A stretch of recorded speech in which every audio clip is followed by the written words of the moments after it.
have Russian making major shipments to Iran. What are they shipping is the question, and then we'll finalize the video with a talk about Taiwan and China and what to expect in the future there. Now, I gotta say, before I get into this, it never ceases to amaze me how ignorant we become in terms of Western media reporting on matters objectively, matter of fact.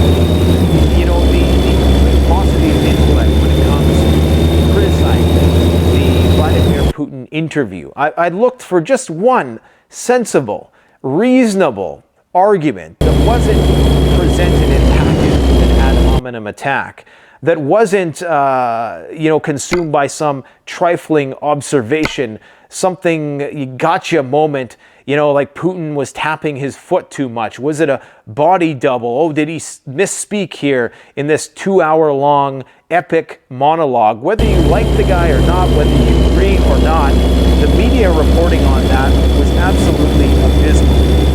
The indifference, the negligence to an interview that has such profound implications. We're talking about the end of the world as we know it. And people might not believe that's a possibility, but it's very nothing against that.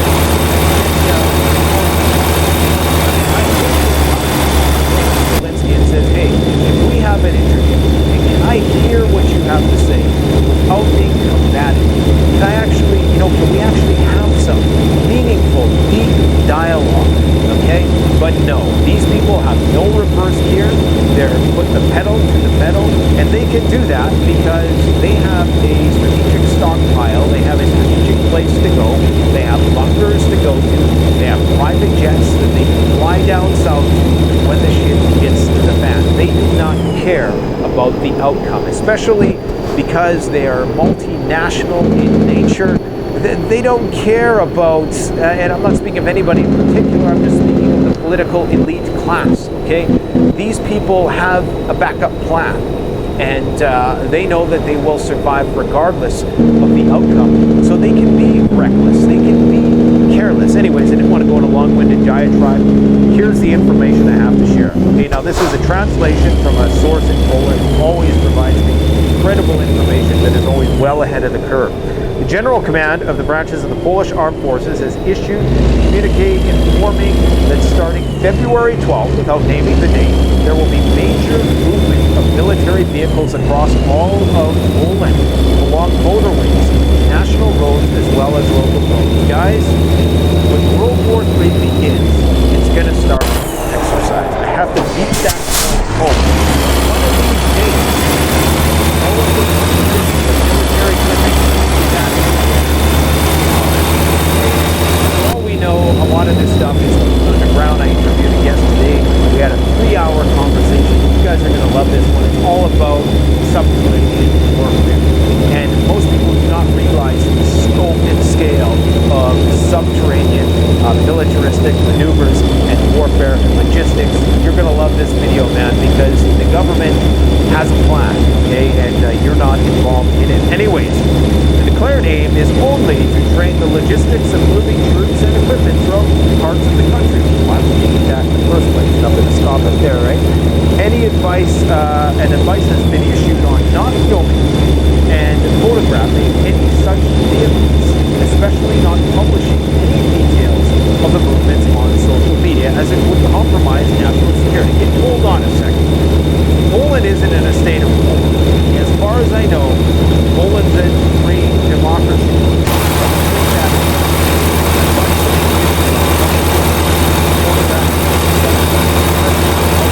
Any details of the movements on social media as it would compromise national security. To me, that sounds like they're preparing to do something real world, not exercise. Because, how could, think about how many Russian spies would be in Poland anyways. I mean, the idea that you would be able to hide something like this,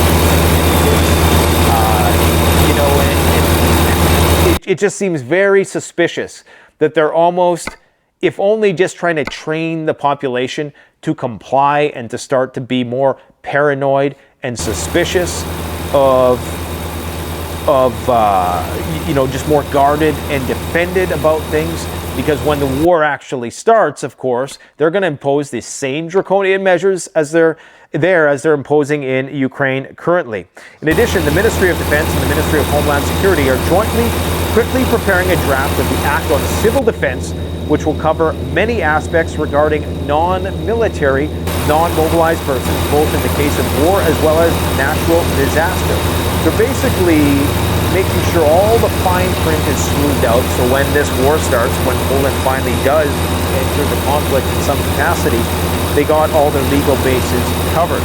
This will include the return of relevant training to school programs. So I reported recently that Russia is going to be kickstarting their Mad Max nuclear survival skills curriculum in high schools across the country. It looks like Poland is preparing to see that and raise them a little bit. In a radio interview, the Polish Minister of Defense, Władysław, a name I cannot pronounce, for your convenience, I write all names phonetically. Oh, thank you very much. I appreciate that. So now I have to attempt it. Władysław Kosiniak-Kamysz. How did I do? Let me know in an email. Confirmed that Poland is working on similar border engineering installations as the Baltic states. If you don't know, the Baltic states are currently building 600 bunkers throughout the region. I'm quite certain that a lot of this stuff is kept secret anyways, and the bunkers that they talk about are the ones that are there for deterrence purposes. He also underlined that draft in Poland has never been liquidated, but only suspended. Has never been, you know, taken off the books, so to speak, but is only temporarily suspended, making it possible to reintroduce this quickly. Now, currently, right now, the Baltic countries, actually, let me talk about this instead. So I'm not sure if you can see this on there. Let me see. I told you guys I'm phoning this one in today. That's Kaliningrad that plane is flying around. Not sure if you can see it flying around there. Okay, and that's a U.S. rivet joint spy plane. Now, I'm certain that this is probably something that has happened before. But in light of everything that is going on with the GPS jamming in Kaliningrad, in light of the fact that we completely ignored the Vladimir Putin-Tucker Carlson interview, which of course has profound implications, thermonuclear implications, it's a sign that they very well may be preparing for things to pop off in a major way, because they can't think, you know, beyond the horizon. And unfortunately, I'm very concerned now that as they see this movement towards not sympathy, but just a willingness to hear out the Russian perspective in half of America, in the conservative part of America, and in part of the more enlightened, progressive left, who still understands the importance of having unbiased dialogue with other people. I think they're going to panic, and they're going to push through whatever sort of provocative plan. We'll say it lightly. I'm not going to say the FF word. You guys all know what I'm talking about. But I think they're gonna kick up some dirt real quick here and get things moving. And that means that we may well see a major black swan event, which, as long as it's not a nuclear attack, I think the markets will go off. In fact, you know what? I think after a nuke, at this point in time, and I've been saying for the longest time, nothing short of a nuke is going to crash the markets. I don't even think that anymore. I think our markets are so delusional, and that's how you know you're at the end. You know, that's how you know that the civilization that you are in, that the whole monetary paradigm is collapsing. No matter what, nothing, like they can't take the markets. That's a bad sign. That's not a good sign. Okay? There's no way that you can slice that that's a good sign. So anyways, protests are developing in Kiev. Protests at the center of Kiev are steadily growing. People are demanding that Zaluzhny is returned. Now, judging by what I've seen, to see any protests in Ukraine at this point in time is a pretty strong statement, because of course there are some pretty heavy-handed laws there, and I presume that the people who are coming out risk being mobilized for service. So the fact that people are willing to commit to that at all is a sign, okay, that maybe things aren't going so well in Ukraine, and there could potentially be that uprising I've been speaking of. There is the prospect that a certain portion of Ukraine is potentially going to, at some point down the road, make amends with Russia, and that component of the Ukrainian society will go up against Poland and NATO, and this is what all of the Romanian and Polish preparations are all about. That's a possibility. I think it's very high on the possibility list, just due to the lack of commitment of NATO to really help Ukraine. Yeah, they're giving a bunch of money, they're laundering a bunch of money, it's a big old racket, but why aren't they giving them the weapons that can actually help them win the war? Well, maybe they don't want them to win the war, maybe they don't want to empower them too much, and maybe they don't want those weapons falling into the wrong hands. Social network users are writing angry comments against Zelensky and demanding he cancel yesterday's decree on Zelensky's removal. I just hope that these guys get a clue and they say, okay, the way we've been doing things, this heavy-handed approach, wielding this dying old guard power that we have with the media, that's not working anymore. Maybe if we let Tucker interview Zelensky and we just let him talk, okay, and we just let him try to express himself and explain himself, hey, maybe we even get a I was going to say something, but that's pie in the sky at this point. Maybe we get like a teleconference between Putin and Zelensky. Just something like, why couldn't we do that?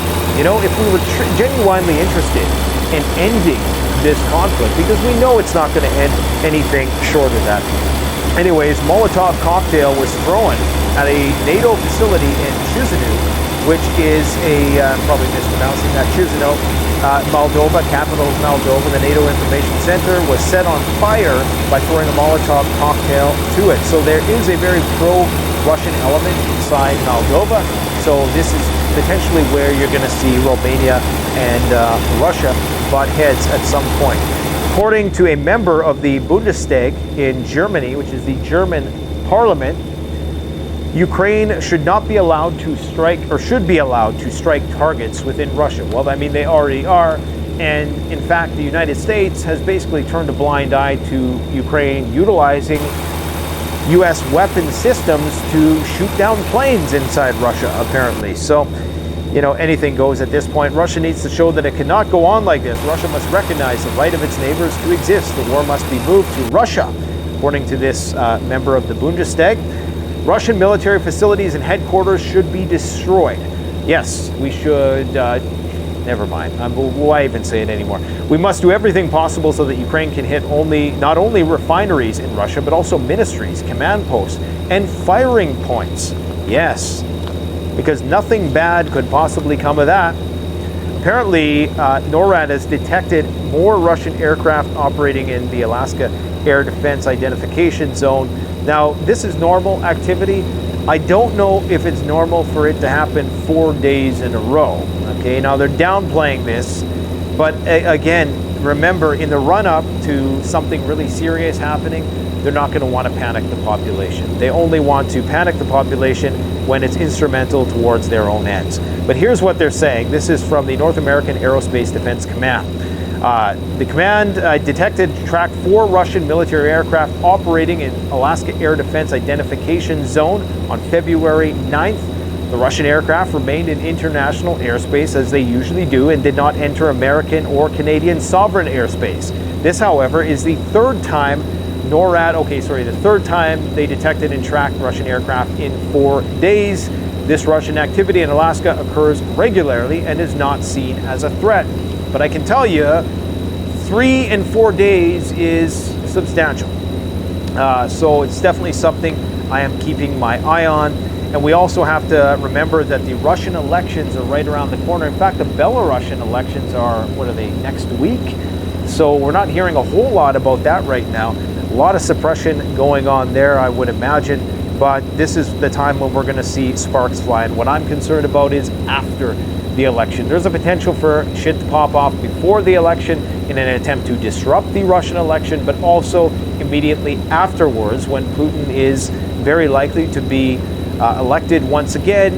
That is when he's going to, take the gloves off, I do believe. And that's when shit could really royally hit the fan. Russia's giant AN-124 cargo plane, I believe one of the largest planes in the world, arrived in Iran 2 days ago. The plane is known to carry heavy payloads, but it is not knowing if it was delivering anything substantial or militaristic in nature. But, it would not be surprising considering Iran is currently building hangars for their Su-35 warplane. Okay, everything in Iran is underground. They have vast underground military bases, deep underground military bases that are impenetrable even to nuclear weapons, which is why, that in and of itself, what worries me about these extensive networks of subterranean systems is that it actually makes nuclear war a viable option for the elite class. Had they not had that capability and had it not been so pervasive, then maybe they would think twice about it. But because it makes it so survivable, there's an increased likelihood that they're actually going to do it.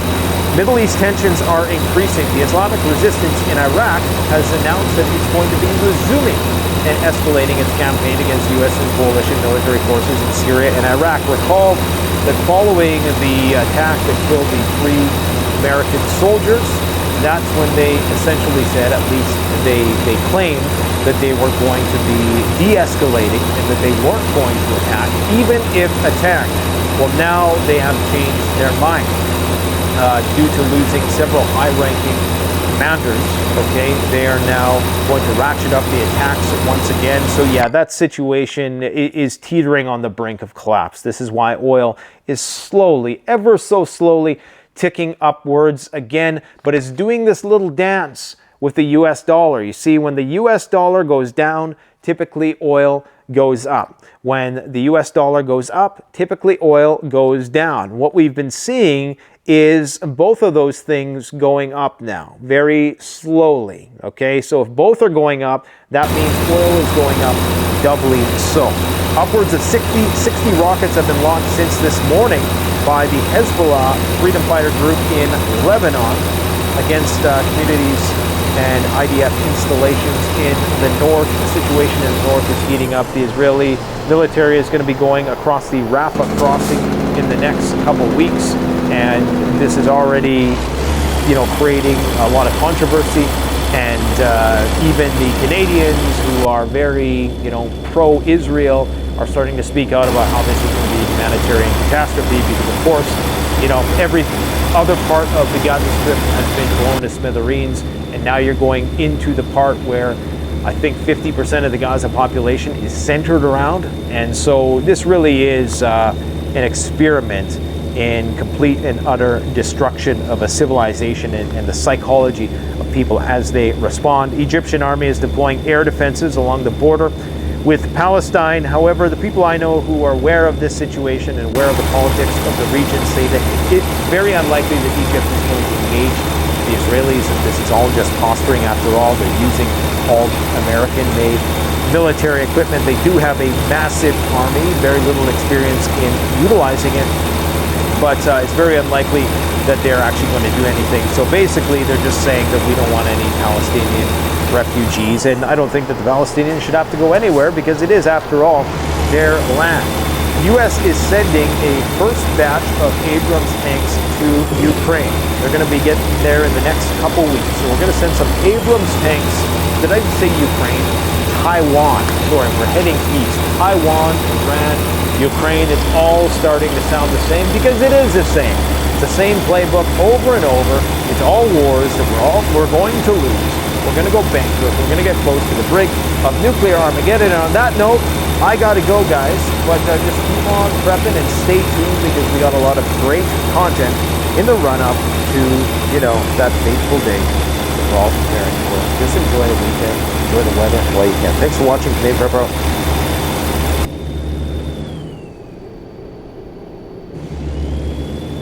Well, it's all interesting. Okay, let's do remote. That's where all the people are dying. Oh, there we go. This guy's from China. What a wild part of the world. Yuma County, then the natives control this land. We have Euros in the dirt. drug tunnel. Into the Kentucky Fried Chicken? Yeah. We're a country of immigrants. We all came from somewhere. Came from India. It's snowing currency. Maybe they paid the wrong people. It's 2 to 3 days walking from here to get to any kind of civilization. So you're Are saying those people up there? you're walking to Texas Rangers today? Put away your personal and political rhetoric. Get down to business. Do you see many guys from India coming? The cartels are collecting their money down here under this bridge. Do they ever fire over the border? Oh yeah. The coyotes can literally just drop them right here. They walk over and call 911. And this is what's never explained. Some of the Russians are going out to Dubai to make it all the way into Qatar. There's a radio up here. Here we have the trail going right up, and this is the border.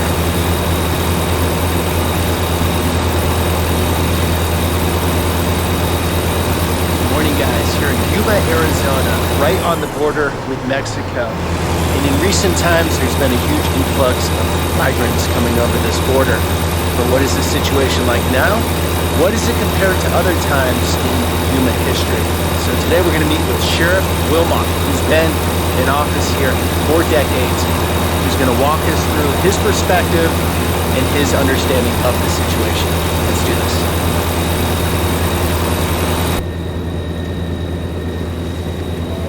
All right, Sheriff, where are we going? Well, we hit the remote part first, then we'll get back into town. Or we can do vice versa, whatever you want to do. Where's the more interesting part? Well, it's all interesting. Okay, let's do remote. Yeah. That's where all the people are dying. So Yuma County, 5,500 square miles. I got 95 deputies that patrol all of this. Okay. 24 hours a day, 7 days a week. The cartels have designated locations along the border. They allow people to cross. Then the cartels also have designated areas